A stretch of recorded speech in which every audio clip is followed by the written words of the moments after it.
Hello guys आपण मानक स्वागत करुच्ची न्यूज ओडियार आउ गोटे वीडियो को एबे कथा बा आंटेलेंट गाय और भुवनेश्वर मुंडा कंट्रोवर्सी विषय रे आंटेलेंट गाय जेल रु आसिला परे आंटेलेंट गाय गोटे वीडियो करी भुवनेश्वर मुंडा विषय रे किछि कहितिले और तांको निज एरिया विषय रे कहितिले तापर भुवनेश्वर मुंडा गोटे वीडियो करछंती जार नाम रस नुए रिप्ले से तांकर वीडियो रे तांको एरिया विषय रे उदित जो कहितिले रिप्ले देई से कोन कहिसंती आसंतो तांको मुहरु सुनिबा मो भाई एमिति बे बहुत लोक अछनी जो माने एई बळे एरिया रे रुहंती एई बळे एरिया रे सर्वाइव करंती समस्ते क्रिमिनल नुहंती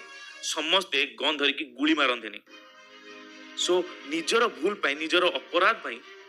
निज एरिया को बदनाम कर चलो एबे आगो को बढ़िबा केरी मिनाती रो नेक्स्ट वीडियो रे कहा को रोस्ट करबा को जाउचंती आपण माने जानिचंती कि जदी जानि नांती वीडियो को पूरा देखो से किछि हिंट देई कहिचंती कहा ऊपर तांकर नेक्स्ट रोस्ट वीडियो आसीबा को जाउ अछि से तांकर YouTube चैनल रे गोटे कम्युनिटी पोस्ट करथिले से कम्युनिटी पोस्ट रे लिखिथिले जे कहा ऊपर नेक्स्ट रोस्ट करिवि कुहो अधिकांश फैंस माने तांको कहिथिले एल्विस यादव को रोस्ट करो बोली तो मु श्योर नुहे एल्विस यादव को रोस्ट करिवे की करिवेनी किंतु 80% श्योर मु केरी मिनाती तांको नेक्स्ट वीडियो रे एल्विस यादव को रोस्ट करबा को जाउछंती।